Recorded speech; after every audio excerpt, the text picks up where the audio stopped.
Hi. And you are from the Bahamas. Yes, I am. So this is the Bahimian flag.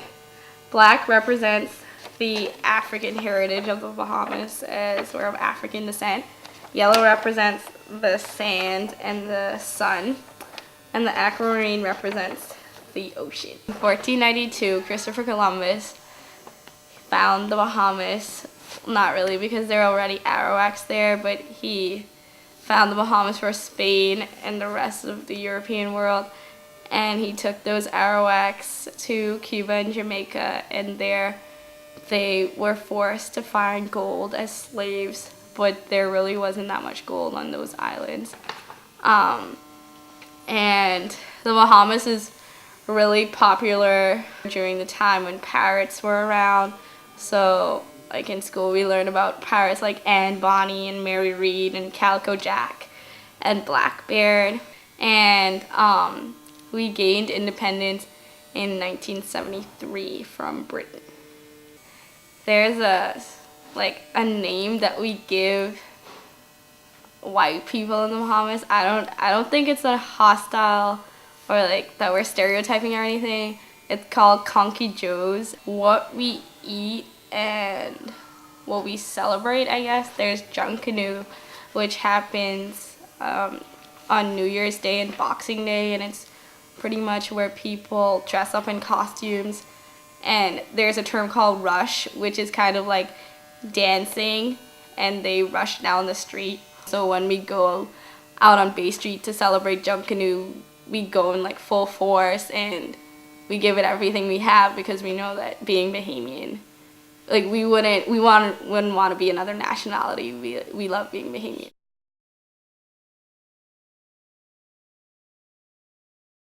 I played roller hockey back in Colombia, and I played since I was a really small kid. And when I turned about 14 or 15, I wanted to search for some opportunities abroad to play, just to experiment playing ice hockey. So when I was talking to my parents and my friends and stuff, it seemed like the best opportunity was like to play the sport, but at the same time to get a good education. It seemed like Lawrenceville was a really good opportunity for that. People say like, what did you do? Like, well, why are you going to boarding school? Did you do something wrong? That would be kind of my friend's reaction, and they'd also be like, you're an idiot, like you're leaving us in our last 2 years of high school, whatever. So they kind of hold it against me. My family was also shocked to hear that I wanted to leave. It's very different. It's a very big city. It's basically kind of like New York City, I'd compare it to. Obviously, I guess somewhat lower standards of living in terms of, there's like a really bipolar culture, because like there's a really poor extreme, but there's also a really rich extreme, and then just the people in general are very different. Colombians are, I don't know how to describe it.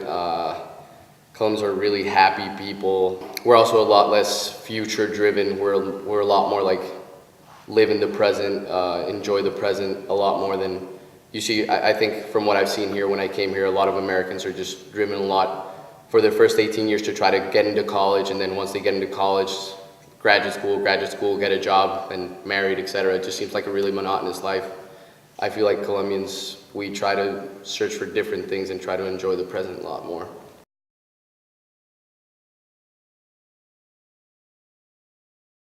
I live in the very northern part of the country. The province is called Morskia. It's one of the more historically important provinces because of the solidarity movement that started actually right where I live. Boarding school in our country, there aren't that many, but most of them are run by nuns or churches, so they're very strict, and it's viewed as a punishment. So when I told my friends back at my old school that I was going to go to boarding school, they were like, what did you do? Why are they like punishing you like that? But yeah, so boarding school is not popular in Poland at all. Well, you know, he was a national hero, and he was, you know, the symbol of freedom basically in our country. So when he died, the national sort of psyche the mood really dropped, and I'm really happy that he was beatificated. So we were just waiting for him to become a saint. Yeah, I got asked at least 5 times by different people, is Poland a sad place? And I was like, seriously? It is not a sad place, I can tell you. But people have the stereotype because of like what happened during the war and during the Cold War, that it's just very socialist and underdeveloped and poor and all that. So that was one stereotype that I had to battle. One way that Western culture influences Poland is definitely music, which I think is great, that we have bands coming over and concerts, and so that's definitely a good one.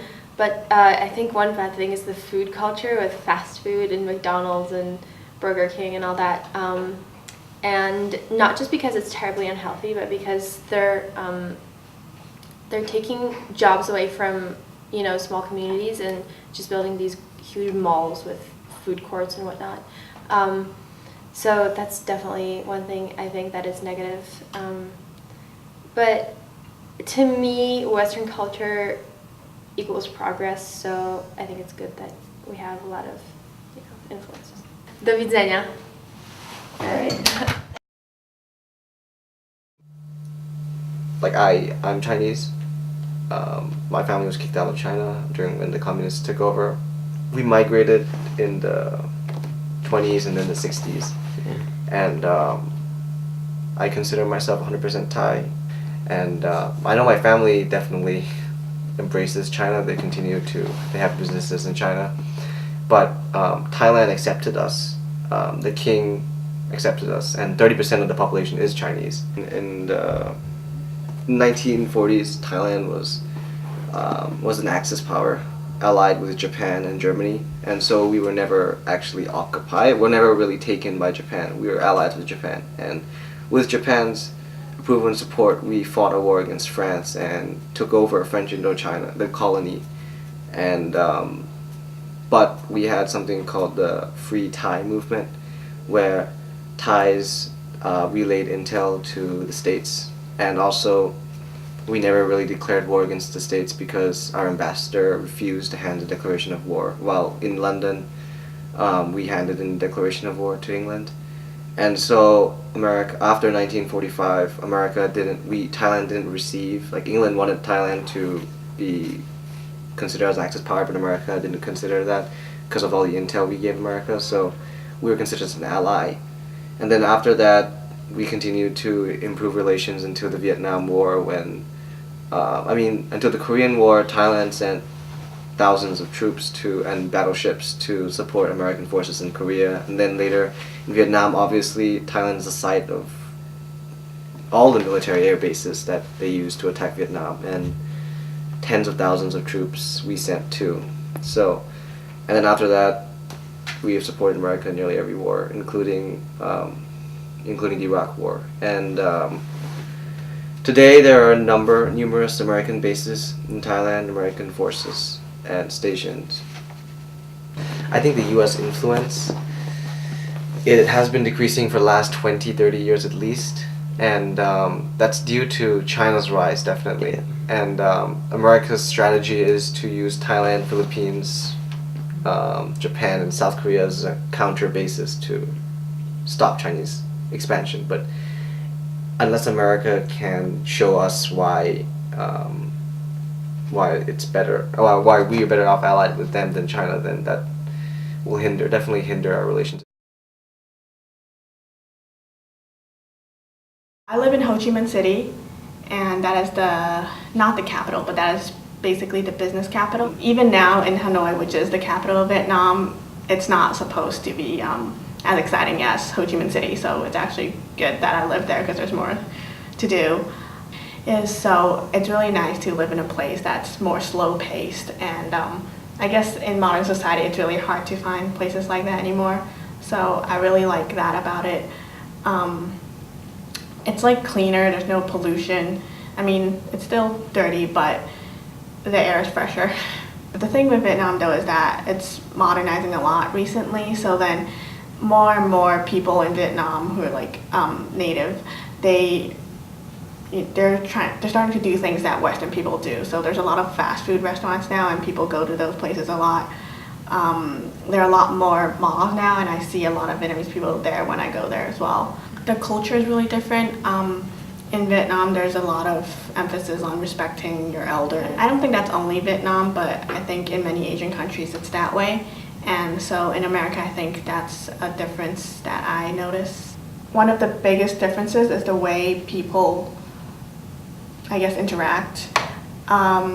Maybe it's just Asia in general. Both in Hong Kong and Vietnam, people don't really talk to strangers in public, and that's like a big thing that people do here, I guess, because everyone just says, hi, how are you? And I'm not really used to that back home. March 1st, 2010, I just got a call. They told me I got the scholarship and I'm going to Lawrenceville. I came to know myself better because this is the first time I'm away from friends and family when I'm on my own. And I really came to know myself better. Where am I strong? Where am I a little bit weaker? So that's good. Do you speak any other languages? Yes. My native is Romanian. Russian is also pretty big in our country. English and German.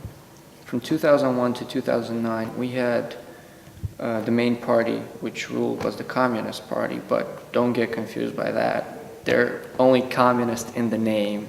They maintain a capitalist system, democracy, freedoms, everything. They took that name just so that how could I describe it properly? Just so that the old population, the people who lived in the Soviet Union and who wished that the Soviet Union would have collapsed, would vote for them. That's the only reason they're called communists. Currently, there are 3 other parties governing, and the communists are in opposition. And the thing is, the votes sway very much. So you don't have a very strong party and weaker ones. It's probably like you have Republicans and Democrats in the U.S. That's why it's uncertain. And the thing is, the communists mostly tend to ally themselves with the Russians. The other parties go towards the European Union more. That's why it's uncertain politically. So would you say that science is your favorite subject here? Mostly science, right? So stuff that is certain, set in stone, you know it's real, you know it's going to happen, and so on. You can make predictions upon it, yeah. It's just what type of person I am. I'm from Lahore, Pakistan, and it is the second biggest city after Karachi, which is the biggest city because it's port. So I guess it's like a commercial center, but Lahore is actually the cultural center, so it balances that. I live right here. It's right on the border with India. Okay. This is Karachi. This is the biggest city, Lahore. It's the capital of my province. This is Islamabad, the capital of the country. You either live in a city or you live in a village. And if you live in a city, they're like,